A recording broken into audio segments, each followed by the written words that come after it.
Just remember one thing, that when I'm having alternate solution, in that time I'm going to use switch statement. At the beginning, think that I want to perform only addition operation. After performing addition operation, I want to exit from this switch statement. After the word case, a space is given, then label or constant value should be written.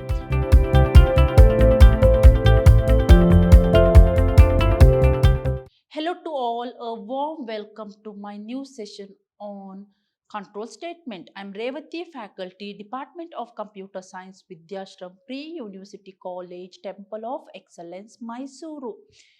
In my previous session of this chapter, I have discussed the following topics. In that, at the beginning, I have discussed introduction about the control statement. There we studied the two type of statements, that a simple statement as well as compound statement. Along with that, we had discussion regarding the types of control statement along with the selection statement. If I consider the type of control statement, I'm having two type of control statement, that is selection construct as well as iterative construct. So here the selection statement or selection constructs are further classified into four different types. In that, if statement, if else statement, and nested if statement. These are the things I discussed in my previous session. But in my today's session, I'm going to deal with switch statement. Then I'm going to deal with iteration statement. That is nothing but iteration. What is iteration here? What's the necessity and what are the different kinds of iteration statement we are going to have? Along with that, we are going to study the comparison between while and do while statement. Dear student, instead of wasting much of time here, directly moving on to the topic, that is switch statement. To understand the switch statement, let me to take one simple example. Think that I'm going to visit hotel. I'm willing to have some coffee along with some snacks. Now I'm going to get the menu. In that particular menu, I'm going to select my snacks as well as my drinks. This is nothing but the selection. So here, if I consider switch statement, here also I'm going to get the n number of alternatives. In that, I'm going to select particular one. So here C++ supports built-in multiple branch selection construct. If there are more than one alternatives to be selected, that means I want to select two or more alternatives from the given alternative. So in that time, I'm going to use multiple selection construct. The best example, think that I'm going to write the basic calculator program.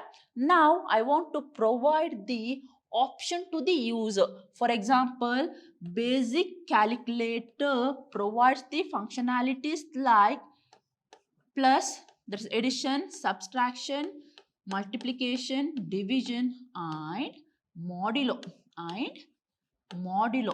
Now I want to give the option to the user. That means user is going to select the option. How I'm going to provide the solution? How I'm going to provide the option to the user? That is using switch statement. So here I'll write switch and I'm going to write the expression. I'm going to write the expression. If this expression is true, inside that I'm going to have the case plus, then addition. Likewise, I'm going to write the alternatives. So here, what is switch statement? Here, switch statements are mainly used to select the two alternatives among all the given alternative. So Here I'm going to have two or more alternative to be selected. Where I'm going to select? In my selection or in my switch statement. So switch, then I'm going to have the expression. If this expression is true, then I'm going to have the case statement. That means I'm going to have the list of options, list of alternatives. In that I'm going to select my particular alternative. Let me to explain the syntax here. So here at the beginning I'm going to use switch keyword. Switch, and I'm going to specify the, or I'm going to mention the expression. Then I'm going to use case and label. If I consider my previous example that I want to design basic calculator. So what are the options I need to provide there? That is subtraction, multiplication, division, modulus, etc. So at the beginning I want to give the option to the user to perform addition operation. So I'll mention case plus. Okay, when the given expression is plus, then I'm going to encounter to the first case, that is case plus. If the given expression is minus, think that my second option here is minus. Then third option, multiplication, fourth one slash, and fifth one modulus. This is the way I can able to select the alternative solution. So here at the beginning, I'm going to have the switch keyword, then I'm going to have the expression. If this expression is true, then I'm going to have the case label. In my label, I'm going to specify the label name. For example, it is plus, minus, or star, or 1, 2, 3, or any alphanumerical values, etc. Then at the end, I'm going to have the default section. In my default section, I'm going to write the default statement. For example, think that here I'm going to provide the option addition, subtraction, multiplication, division, and modulus. If the user tried to perform square root of given number, then I want to give some message to the user, that is invalid choice or invalid option. So where I'm going to specify this one? In my default statement. In my default statement, I'm going to specify that this is the invalid choice or invalid option. After that, suppose if I want to break or exit from the particular statement, then I'm going to use the break statement. That means at the beginning, think that I want to perform only addition operation. After performing addition operation, I want to exit from this switch statement. For that reason, I'm going to use break statement. That means I want to exit from this block of code.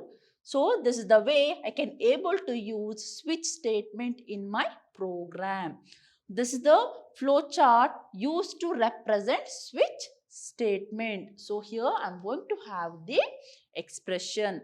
Then I'm going to have the label 1, label 2, label 3 up to label n, and at the end I'm going to have the default statement.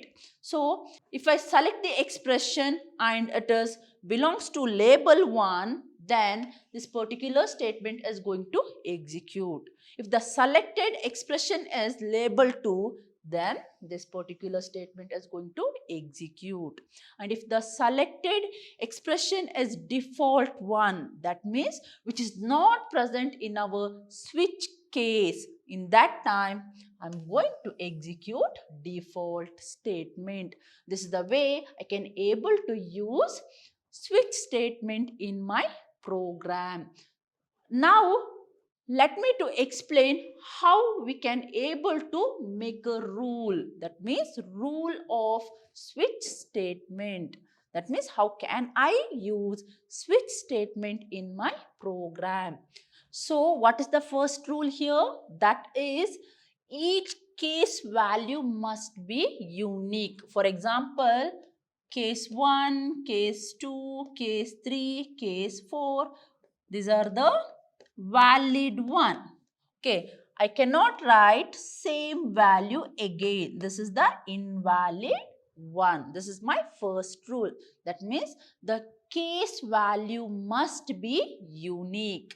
Then after the word case, a space is given, then label or constant value should be written. For example, first I need to write the case, give one space, then write the label name or constant. Then it is followed by the semicolon. That means after that I want to place the semicolon. So at the beginning I'm going to write the case keyword. I'm going to give one space. Then I'm going to write the label or that is followed by the colon. All the case must be enclosed within the curly brace. That means whatever the cases I'm going to write, that should be written inside the curly brace. While executing, depending on the label or constants, the corresponding set of statements are executed. So here, while executing based on the label, for example, think that if I select first case, the statement which comes in this case 1 is going to execute. So while executing, depending on the label or constant, the corresponding set of statements are executed. And if the value of the expression is not matched, so where I'm going to write the expression? In my switch statement. In my switch statement, if the mentioned value, where I'm going to write the expression in my switch statement. So switch, then I'm going to write the expression. If the expression is matched, then I'm going to enter into the case statement. If the expression is not matched, then what I want to do? I want to print some default message to the user. For that reason, I'm going to have the default section in case. So, if the value of the expression is not matched with the label, then default statement is executed. That means whatever the expression I'm going to provide in my switch statement, it's not matched, then the default statement must be executed.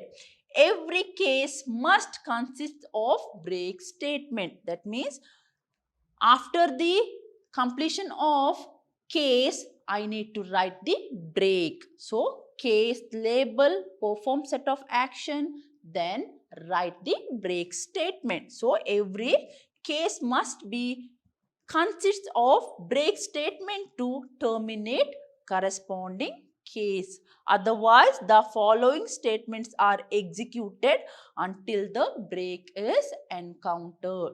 That means, let me to consider this simple example to illustrate the use of switch statement. So, at the beginning, I am going to have the switch keyword. And what is the input here? That is nothing but the expression. And I'm going to have case. Then I'm going to have the values. That is, I'll write 1 semicolon and I'm going to call add function. Then I'm going to write the break statement.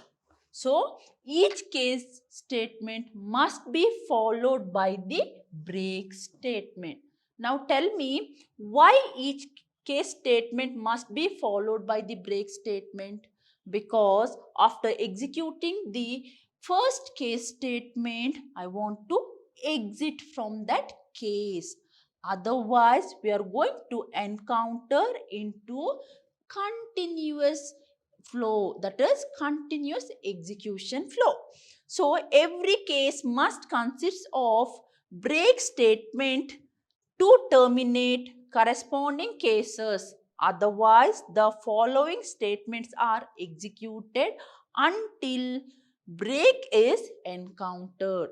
Without break statement, we are going to enter into the infinite flow. So if I want to exit, so what I want to do?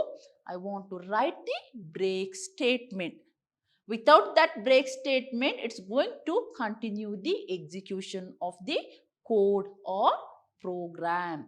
Moving further, I'm going to have the simple program that is programmed to display a number, that is day number, in a week using switch. So what is the expression here? That's nothing but my day number. That means I'm going to specify the day number here. Then I'm going to write the case. So if I consider a week, I'm going to have 7 days. So at the beginning, 1 is nothing but Sunday and 7 is nothing but Saturday. So what I will do, in my case 1, I'm going to write it is Sunday. Then I'm going to break. In my case 2, it is Monday, break. Case 3, Tuesday, and it is break, and it's going to continue like that. And at the beginning, I'm going to have default statement, that is invalid day number. So what is the day number here? That is nothing but my expression. That means I'm going to provide the expression, and that is in the form of numbers. So what is the range? 1 to 7. Except 1 to 7, if I give any number, then this default statement is going to execute. That is nothing but invalid day number. Next, consider the example here. Think that I'm going to provide the input, that is day equal to 3. So what is my expression here now? It is 3. Okay, first it's going to check the case 1. So it is not, this condition is false. Case 2, it's not. Then case 3. When the compiler encounters into case 3, I'm going to get the output Tuesday. Then I'm going to break. That means then I'm going to come out of from this switch statement. This is the way I can able to use switch statement. So what is the use here? I'm going to have n number of alternatives. In that, I'm going to select particular one. Moving further, I'm going to have the another type of control statement, that is nothing but iteration statement or loops. So what is iteration here? That is nothing but looping. What is looping here? That is nothing but iteration. So here, iterative statements are the statement that are used to repeatedly execute a sequence of statements. So what is iteration here? That's nothing but repetition or looping. And why I'm going to use iteration statement in my program?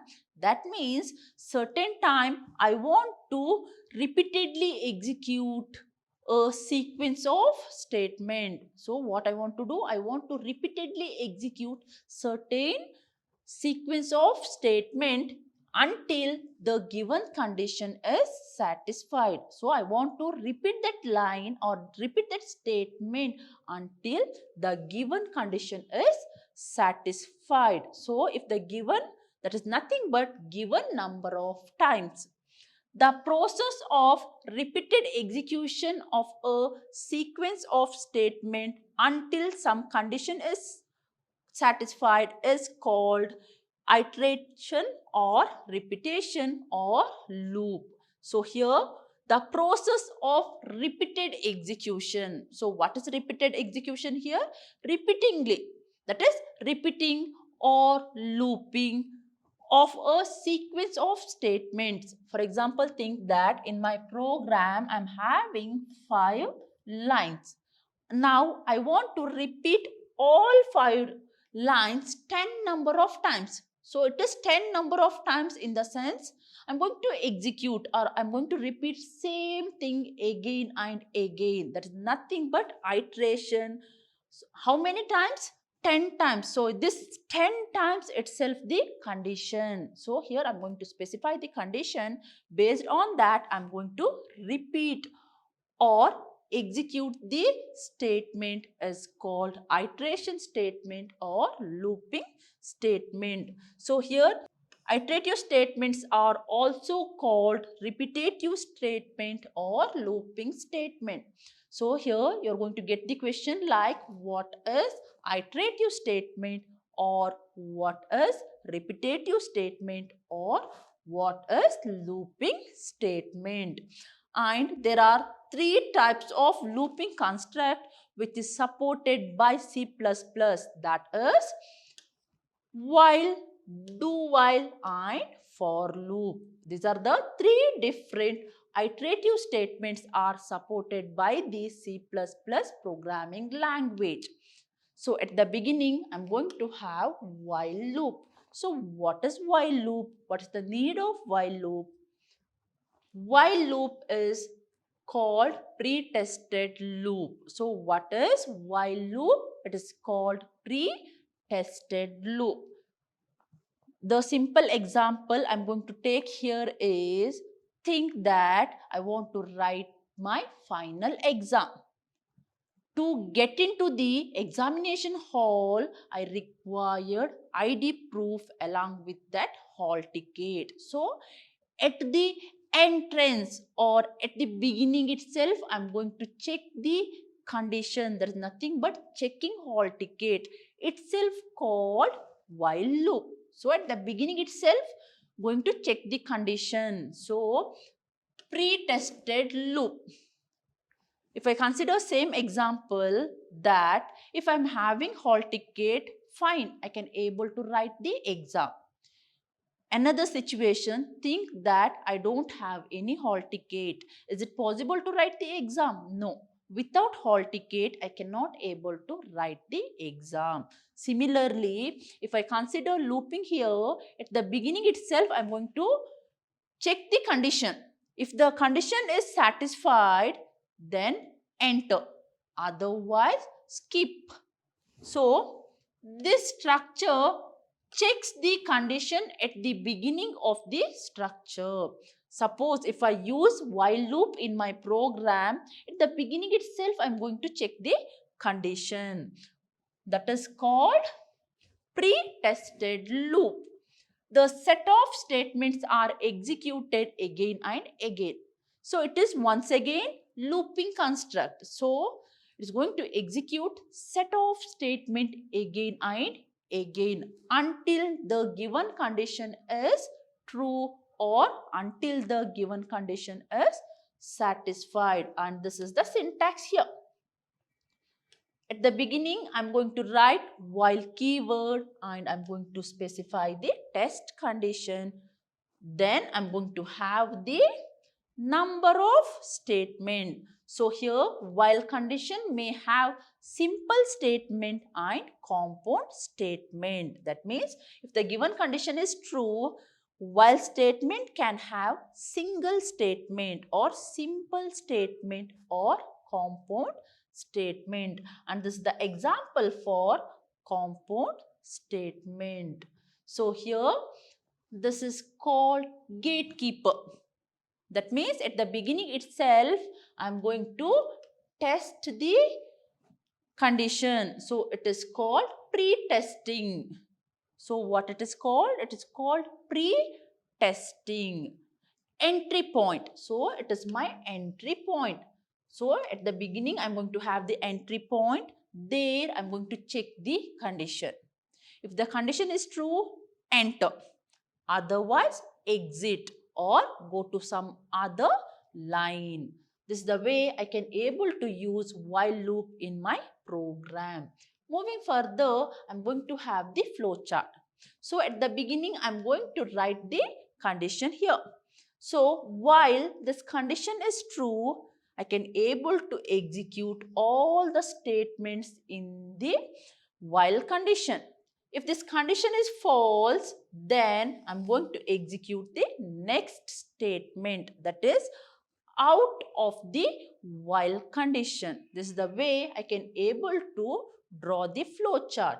Moving further, while loop structure works as follows. That means how the while loop is going to work. So here at the beginning itself, I'm going to have the entry point. That is nothing but the pre-test condition. If the given condition is true, enter into the block. So the condition is tested. So at the beginning itself, I'm going to test the condition, and if the condition is true, the statement or set of statement inside the loop are executed. So if the condition is true, what's going to happen? A set of statement which is present inside that loop is get executed. If the condition is tested again, so after executing that statement, once again the condition is checked. If the given condition is true, execute the statement. Once again check the condition. If the given statement is true, execute. Like this while loop is going to execute. And if the given condition is false, so the process is repeated until the condition becomes false. That means I'm going to repeat this process again and again and again until the given condition becomes false. When the condition becomes false, the control goes to the next statement of the loop. When the given condition is false, the control directly transferred into the next statement. This is the way the while loop is going to work. Moving further, I'm going to have the do while. So before that, dear student, if I consider while loop, if the condition is false at the beginning itself, then it won't execute any statement in the loop. I repeat, if the given condition is false at the beginning itself, then it won't execute the loop. But if I consider do while loop, at the beginning I'm going to write do, then I'm going to write the set of statement. Here first I'm going to execute the statement, and at the end I'm going to check the condition.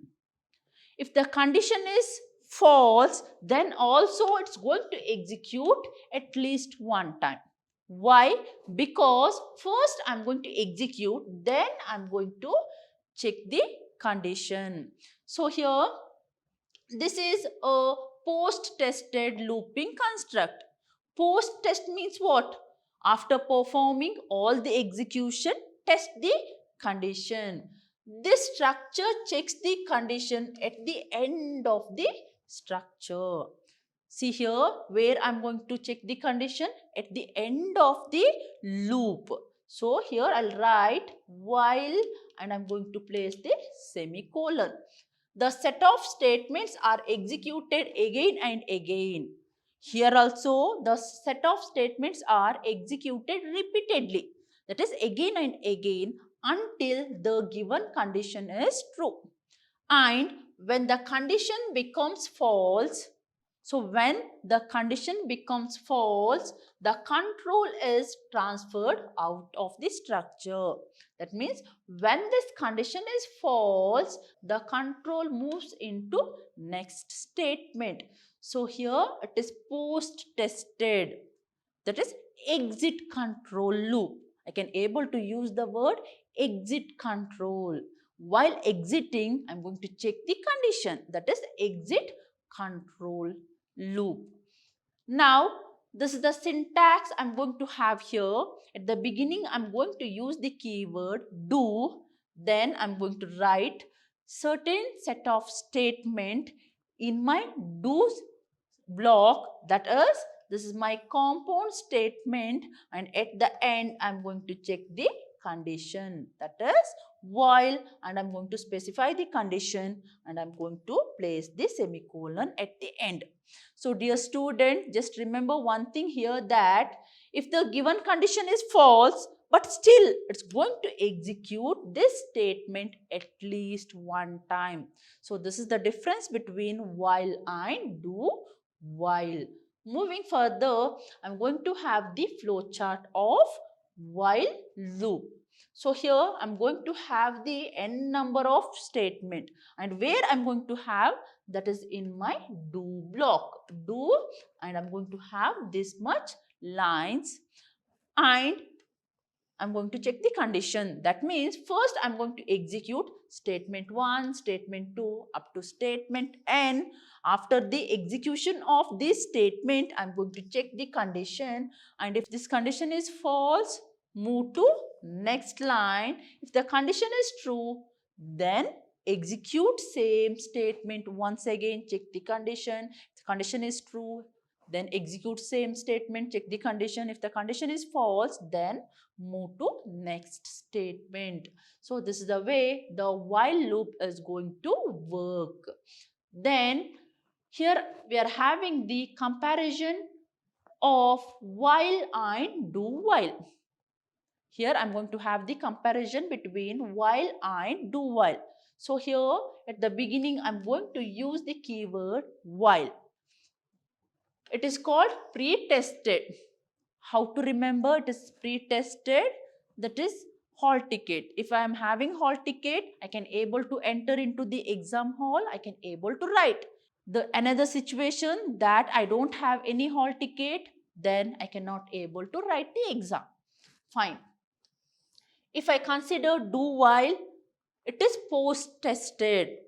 So what is post-tested? Think that I'm going to write the internals. During internals, I does not require any hall ticket. I repeat, during internals, I does not require any hall ticket. But while leaving the lab, they may check the hall ticket.